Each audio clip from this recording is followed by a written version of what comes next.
You're listening to the Pigskin Cafe, a podcast covering the wild world of college football. On tap for today are hot takes, controversy, and analysis on your favorite team. Here's your host, Hampton Sipper, in 3, 2,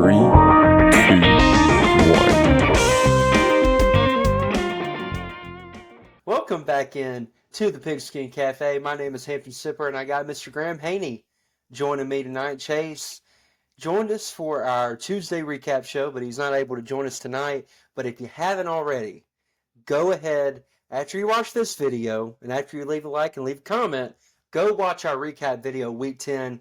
Chase and I had a really good time breaking down what was an incredible week of college football, and Graham and I are going to break down another incredible slate that is ahead and that is awaiting us this weekend. We're going to talk Alabama, Kentucky.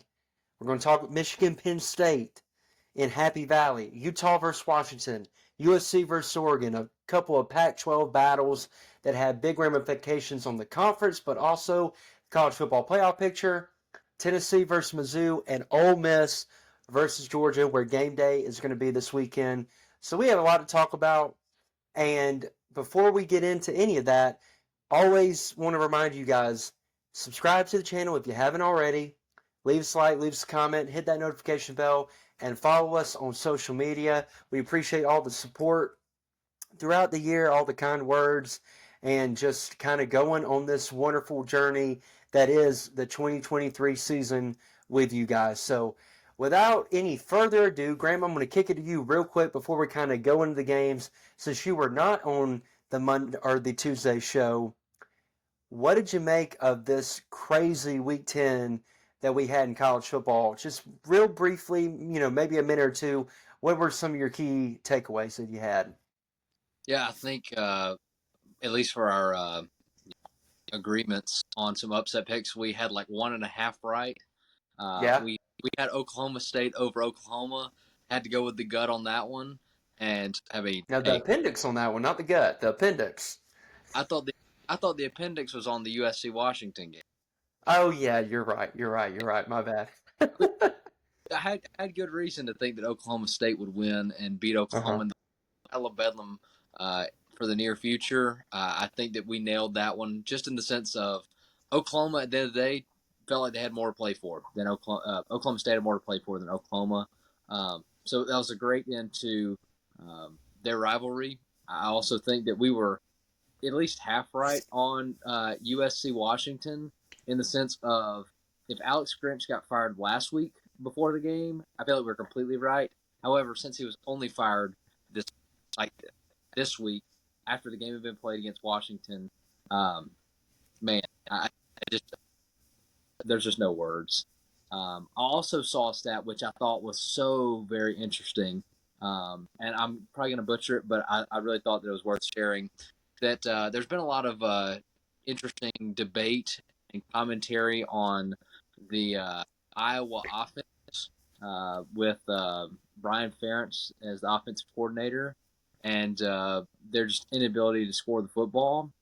I saw where, like I said, I won't butcher the stat, where the last 5 games of USC, their defense has given up more points than Iowa's offense has scored under Brian Ferentz's tenure at Iowa, which means that sounds made up. I believe it, but it sounds made up. That sounds made up. I will try and find the article, and I'll make sure that we drop it in the comments of this video because it is absolutely insane that in 5 games, USC has given up more points than Iowa scored in like 2.5 years. Totally crazy, totally insane, and that's why both of them. One of them currently does not have a job. That's why the other one will not have a job at the end of the season. Just crazy how college football works, and that Iowa's good and USC is still fairly good, and this like how they win is completely different. Wish USC would have shown up and played some defense this past week, then we would have been 2 for 2 on some upset picks. I had a good feeling that we would be 2 for 2. Like I said, had the gut and the appendix working this past week. Only the gut was right. Good thing you don't really need your appendix. So go with your gut all the way. But it was a great week of college football action. I think that Week 10 was, not that there was many underrated games, but I felt like we knew what we were getting in the sense of there were high quality matchups in Alabama LSU, in USC Washington, and Oklahoma State, and what happened in all those matchups. The games were all competitive. They were all close, and at the end of the day, do we feel like the better team won all of those games? Maybe. I don't know. Mm-hmm. 2 out of 3 was. But it was, man, I just think it's really interesting that some of the teams that are ending up in the top half, top 4 of the college football playoff, some are ones that we didn't expect, like Washington to be able to hold on and win at USC. Florida State still maintaining, even though they haven't. Washington and Florida State haven't lost yet. We just feel like they're really, really close to. Just haven't gotten there yet. So great week of college football action. Ready to dive into Week 11, where there's even more high quality matchups and some fun ones we'll get to dig into. Several Yeah, top 10. absolutely. Perfect segue, Graham. As incredible as Week 10 that slate was, I think this one may be even at least matching what Week 10 had. Week 11 is full of great games, and I know you touched on college football playoff poll. We will not get into it, but all I'll say is it is an absolute disgrace to the poll that Oregon is ahead of Alabama. Absolutely disgraceful. When you look at resumes and when you look at eye tests, especially the past 2 or 3 weeks, no reason Oregon should be ahead of Alabama. But now we will talk about Alabama versus Kentucky playing in Lexington at 11 o'clock. Graham, we'll go through these pretty quickly because, full disclosure, everybody, that's how dedicated Graham and I are to you in delivering content. It's 9:50 at night. We are getting it in right before the workday tomorrow, but we're making sure that you have a preview pod to get you ready for this college football weekend. So, Graham, really quickly, Alabama, Kentucky, do you see Kentucky having a chance in this one, or do you think Alabama maybe starts out slow, but then in the end, talent wins out and they move ahead to, I believe, to move ahead to 9-1 and clinch the SEC West? Yeah, so 11 a.m. Central Time kickoff in Lexington. I think that might slow Alabama down to start off with, in the sense of Kentucky might be able to jump out to an early lead because they're not having to travel so far and then wake up so early, and they're waking up early and they're going to be playing at home. I think that might benefit Kentucky in the slightest sense. Alabama's 10.5 point favorites in Lexington. Give me Alabama to win by at least 14. I think that Alabama is going to build off of that monumental win against LSU, against a great offense, really slowing them down the second half. I think that Kentucky's offense is nowhere similar to what LSU's output was.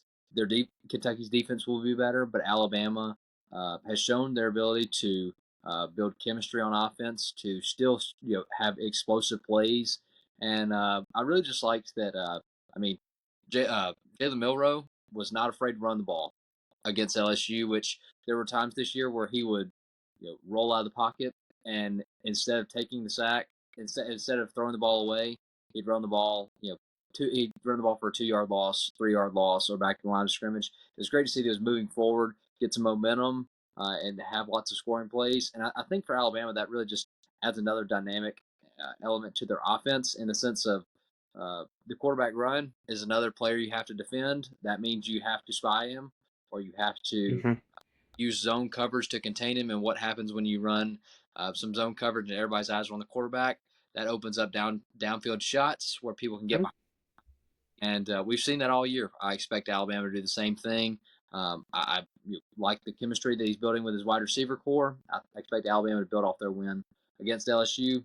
Give me Alabama by at least 14. I think Alabama takes care of business in a big way this game, but it might start off slow. So give me that. It might take the second half for Alabama to really take control, but I will. I'm right there with you, Graham. I think Alabama comes out of the gate a little sluggish to start, coming off actually 2 big wins against Tennessee and LSU. I think there's a little bit of a letdown with it being 11 o'clock, but in the end, Alabama in the Nick Saban tenure does not lose to teams that are significantly less talented than them. And I think Kentucky, while having good players both on offense and defense, I mean, Ray Davis is the best running back in the SEC right now. I just don't see them being able to stay with Alabama for 4 quarters.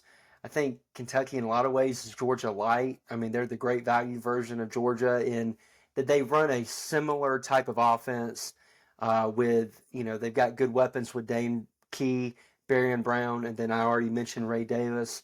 Devin Leary has struggled this year, even though he may be coming on a little bit as of late. I still like Alabama to, like you said, build upon what they've done past couple weeks and win by about 10 to 14, even though Alabama fans, word to the wise, don't be alarmed when the offense does not look as crisp as it did against LSU, because Kentucky's defense actually has a pulse, unlike that LSU defense. Kendrick Law, want to see more of him, and I think we will as we get later into the year. So that's what I'm really looking forward to on Saturday, and really the evolution of this offense. Alabama by 10 to 14. Graham, let's go rapid fire on these next 3 to 4. Utah versus Washington. I'll start with this one. Part of me really wanted to pick Utah because Washington, since they beat Oregon, has struggled. They barely beat Arizona State, they barely beat Stanford, and they barely beat USC. And I wanted to pick Utah in this game, but they're playing in Washington, and we saw what Utah looked like against Oregon in Eugene a couple weeks ago.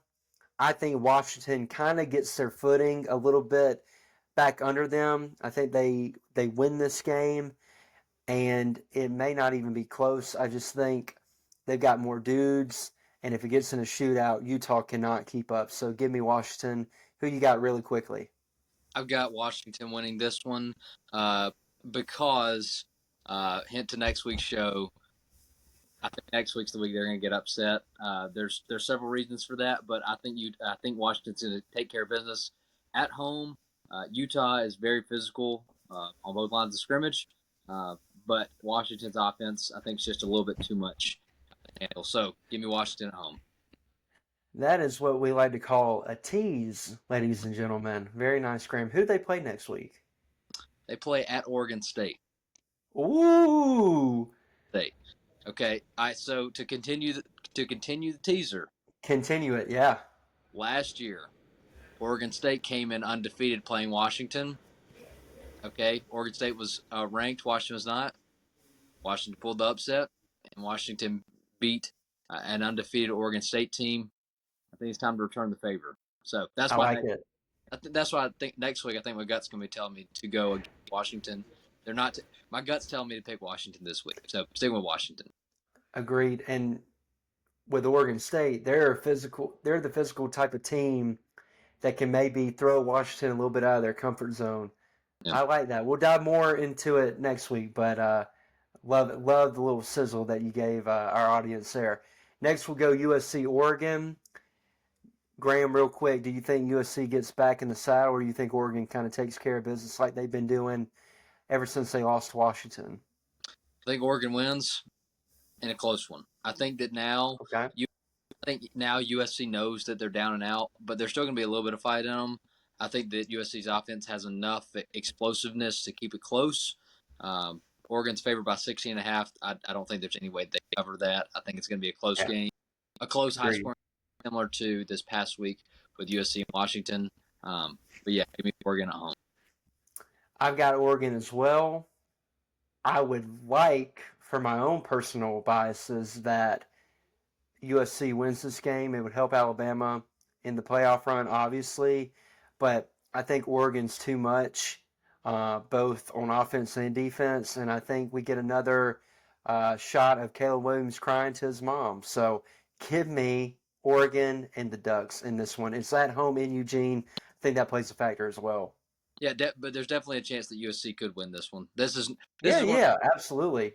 not telling me the gut's not telling me that USC is going to win. But if USC wins this one, I really don't think anybody would be surprised.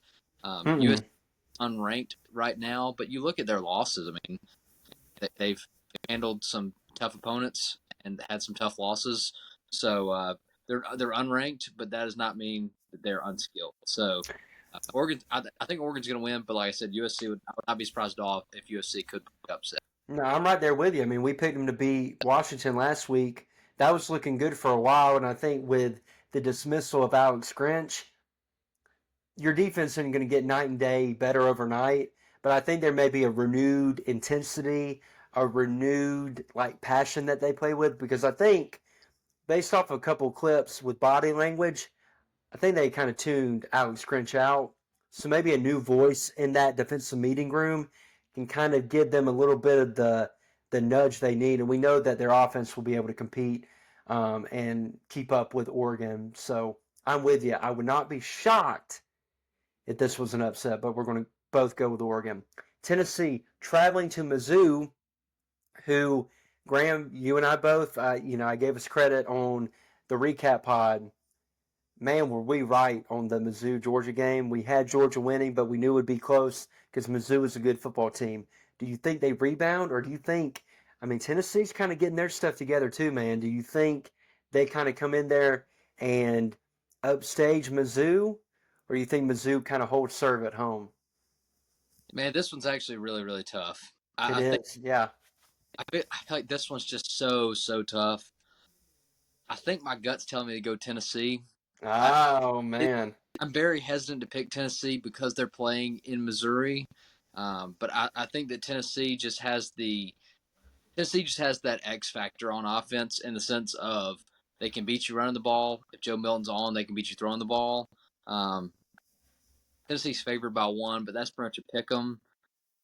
I think I'm going with Tennessee for the simple fact of they've had experience. They've had more experience in big games, especially in back-to-back big games. I think that Tennessee knows that they have to win this one in order to set themselves up next week against Georgia to be successful. So I think that is why Tennessee is going to take care of business this week. They also had a cupcake last week, so they were probably looking forward to Missouri well before they were done playing UConn.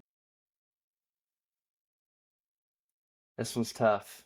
I know this one's really hard. This one's really tough, but I looked it up because I think this is a big factor in the game. Eli Drinkwitz is very concerned about Luther Burden playing. And I mentioned on the recap pod, when he got hurt, he was not the same player. He played, but he wasn't. He didn't have the same burst. He wasn't nearly as dynamic. And if he doesn't play, I've got Tennessee winning this game, and I think he's leaning toward not playing. And even if he does, I don't think he's going to be as effective. I think Georgia and I think it was LSU kind of put out the blueprint of Brady Cook really struggling with zone coverage, where in the first half Georgia played a lot of man, but in the second half they switched to zone, and it really kind of bothered Brady Cook. And if I'm Tennessee, see that on tape, I'm employing that from the jump. And Tennessee's run defense is actually pretty good. So I think that they're going to be able to limit Cody Schrader enough. I think he's still going to get his yards, but if Luther Burden doesn't play, I know you have, is it Weiss? Weiss is the other receiver that they have. He's a really dynamic player as well in his own right. He's not Luther Burden. I don't think they're going to have enough to go blow for blow with him if they don't have him. He's a key component of their offense. I like Tennessee coming into Columbia, winning that game, setting up another huge matchup for Georgia next week, which we'll talk about right now, because before they get to Tennessee, they got to take on Ole Miss at home, 6 o'clock in Athens. I'll start on this one, Graham. I think this is another compelling matchup. I said last week I thought Mizzou had a better shot to beat Georgia than Ole Miss, and I kind of still stand by that in a way, even though I think offensively Ole Miss is a better unit than the Mizzou offense. I think Jackson Dart is playing at an incredibly high level. Quinshon Judkins is, while he's not leading the league in rushing, I think he's probably the best back in the SEC when he's fully healthy, kind of all around with everything that he brings to the table. Love Trey Harris, their receiver. Love a couple other guys that they had that can generate some explosive plays. They've got Bentley at running back too to complement Judkins.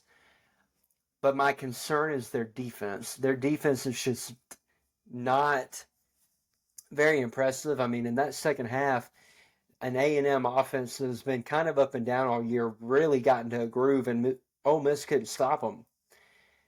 And ultimately, I think that's going to be the difference in the game is that Georgia is going to be able to, if it becomes a shootout, I think they're going to be able to keep up with them because I simply don't think Ole Miss is going to be able to generate enough stops.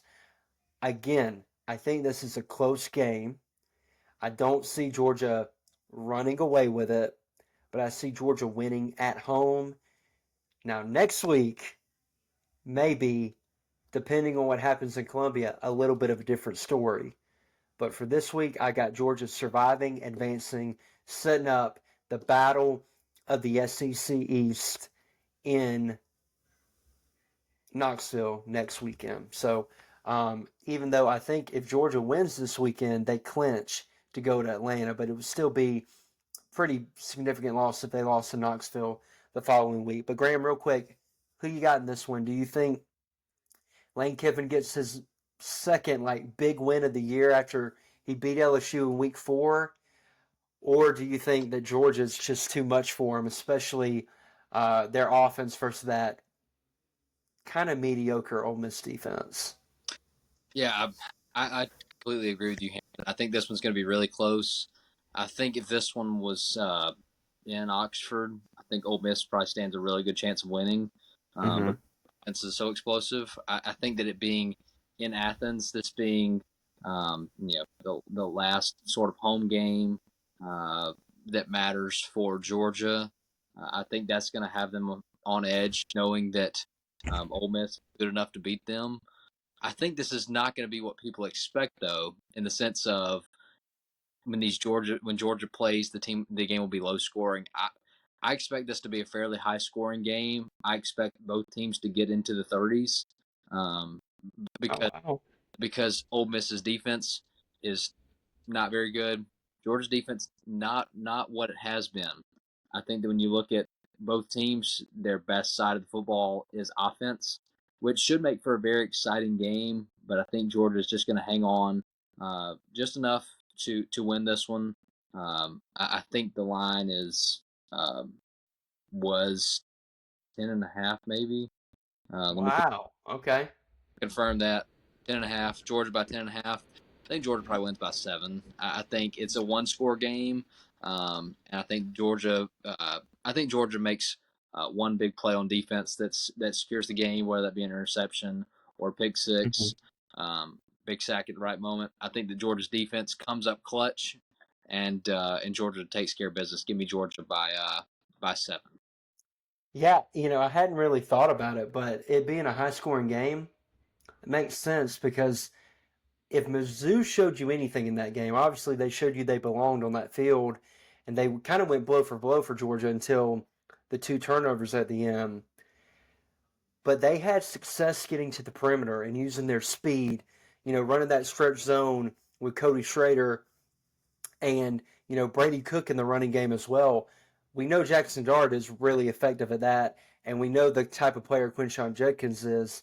So they kind of laid out a little bit of a formula to have success.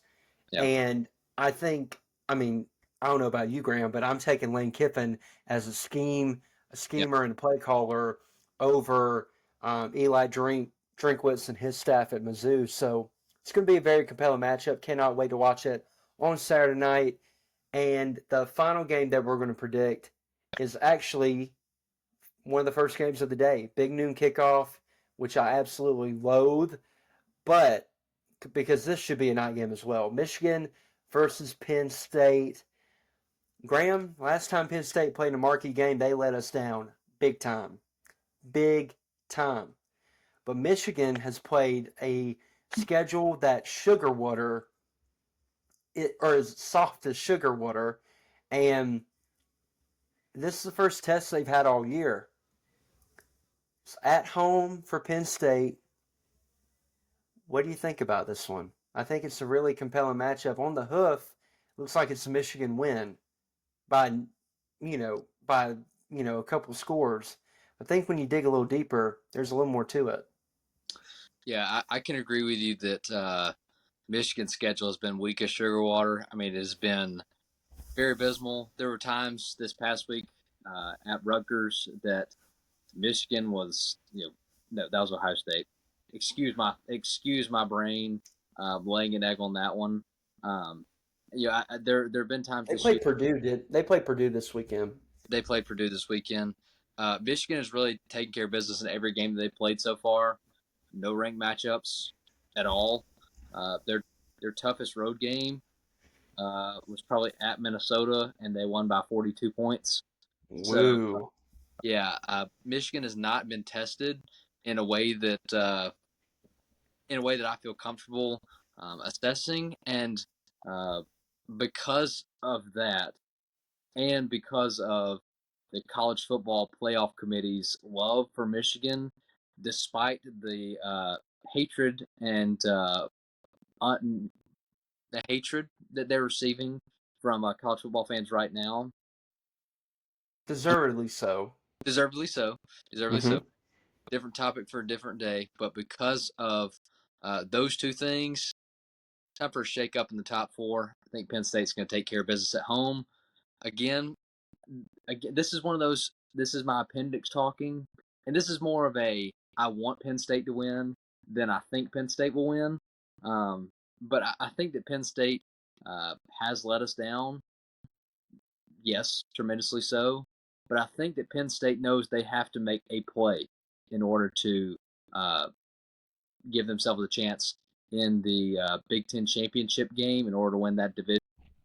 Ohio State, they have to beat Michigan or they're out. Okay, they'll have two losses, therefore they wouldn't make it. I think Penn State is really going to shake things up in the Big Ten. We kind of hated on Drew Aller a little bit. Don't know if he's the real deal or not, but I think Penn State's going to take care of business at home in Happy Valley. Wish this was a night game, and would love to see the Absolutely. White Bulls. But I think that we just haven't seen Michigan go on the road and play a quality opponent. I think that in week 11, if you haven't done that so far, too late. So I think that Penn State will pull out all the punches, give me James Franklin to take care of business in an upset, and a real love for this would honestly Penn State. If Penn State won this, it would renew a love that the country has for the Nittany Lions and the resurgence of James Franklin as an elite football coach in college football. Graham, you stole my thunder, man. I'm going to go Penn State as well. Hey, come Don't on. want to bury the lead, but I'm going to go with Penn State as well. And it isn't just, to me, like a hot takey thing to do, No. but I think, like you said, they're kind of due. Like James Franklin, you've got to win this game, man. You were like, I can't remember the exact stat. I think he's 3-16 versus top 25 opponents since he's been, or not top 25, top 10 opponents since he's been at Penn State. This game is at home. You had this Michigan controversy that is looming over that program like a cloud. You have a team that got, the score didn't indicate it, but to me, they got kind of embarrassed against Ohio State offensively. And since then, they had the Indiana game where they really struggled, but then Drew Aller kind of broke through at the end and made a big play, and they won the game. He played incredible against Maryland. And I think he's coming in this game with some confidence. They got Keandre Lambert-Smith out wide, who is a really dynamic playmaker for them. They've got Katron Allen, and they have Noah Singleton, two really good backs that I think they can lean on. And I think at home, that is going to give Aller some confidence where when they went and played Ohio State, playing on the road, hostile environment, his first ever true intimidating road start in college football, I think he learned from that. I think being at home is going to be like a nice warm blanket for him where he feels nice and snug and comfortable in what they're going to ask him to do. You lean on that running game. You take shots with Lambert Smith when the opportunities present themselves. And then defensively, we saw the type of effort they put forth against Ohio State. They have a really good unit on defense. I think they're going to be able to do enough to limit what Michigan wants to do offensively with J.J. McCarthy, Blake Corum, Donovan Edwards, and a couple playmakers that they have out wide. And with the help of that home crowd, I really think they get it done. And one, it would make the college football season that much more interesting, the Big Ten race that much more interesting. But sometimes you're just due for a win. And with James Franklin, the talent they had, this game's at home, the Michigan situation going on, now is the time to capitalize. We are Penn State. Give me the Nittany Lions at home. I'm right there with you, Graham. I'm glad we're on the same page. And I don't even know if this is my appendix talking. I think this is my gut talking. I feel pretty strongly about this one. I definitely feel that we have been fairly good with the upset picks so far this season. But again, I think this is technically an upset pick, but it's not. Again, not somewhat unexpected. It is a tough matchup for Michigan to go on the road. Mm-hmm. In the same way, we would not be surprised if USC beats Oregon. I would not be surprised if Penn State beats Michigan because of the other factors at play besides just two football teams playing. The home field advantage does make a difference. Like there's no science behind it, but there are times when teams are due for losses and due for wins. There are just times where, and this just happens to be one of those moments where we think they both add up in Penn State's favor. So it'll be fun to watch. I think that this is one of those games where we'll know in the second quarter whether Penn State stands a chance or not. Oh, yeah. If Penn State keeps it close, Penn State will win. If Michigan gets up early, Penn State doesn't have a chance. Totally agree. Hoping that the game is a wideout, give it another added bonus, more juice in that stadium in Happy Valley. And I, for one, cannot wait to watch it on Saturday along with all the other great games that we talked about. And there are a few that the slate is so stacked that we didn't even get to discuss, like West Virginia, Oklahoma is a sneaky good game. Oklahoma coming off 2 losses. You got Texas traveling to TCU after they barely got a win against Kansas State. It's going to be interesting to see how it all plays out. And we will be right here next week on Tuesday to recap it all for you guys. But we can't wait to watch it on Saturday. We appreciate all the support this year. Like I said, if you haven't already, subscribe, leave a like, leave a comment, and hit that notification bell. We appreciate each and every one of you. And with the end of the show, that means the Pigskin Cafe is going to be closed for now. But until next Tuesday, chew on that. Enjoy your college football Saturday.